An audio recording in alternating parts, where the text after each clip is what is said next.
Hey, shalom, brothers and sisters. I welcome you back. Thank you again for joining me as always. It's a pleasure. And, today I want to talk about the history of the Mennonites. I'm sure you've heard about the Mennonites, and Amish, the faith and how they are and their habits and stuff like that. But I just want to give you a little bit of a history about them, for your edification. Anyways, it started out with a man named Meno Simons. He was born in 1496 and he passed away in 1561. It says here, and this is just going to be a short history. I encourage you to look it up if you want to get a more in-depth study on the subject. A Dutch religious reformer. The name of the Mennonite sect derives from his name. Meno Simons was originally a Roman Catholic priest. In 1536, he found that he no longer believed in infant baptism and some other church teachings. He became an active organizer of a reform movement in Holland and Germany that became a sect of the Protestants. And go back here and continue on. Is a sect of Protestants. The name comes from Meno Simons, a Dutch religious reformer.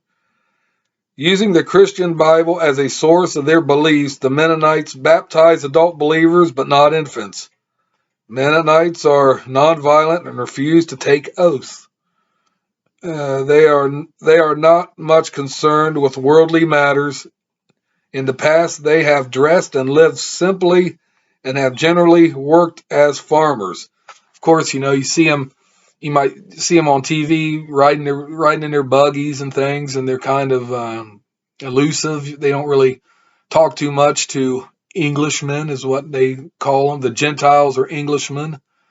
They live as families. They help each other out. Just say building barns. They all get together, build the barns in record time. When it comes to food, some of them Mennonites have restaurants and everything, and I've been to one of them. It's great food, and it really is great food. And when it comes to creating and building furniture, they're spot on. This is beautiful, high quality furniture indeed. And the Amish is really more how do you say it, orthodox in their beliefs.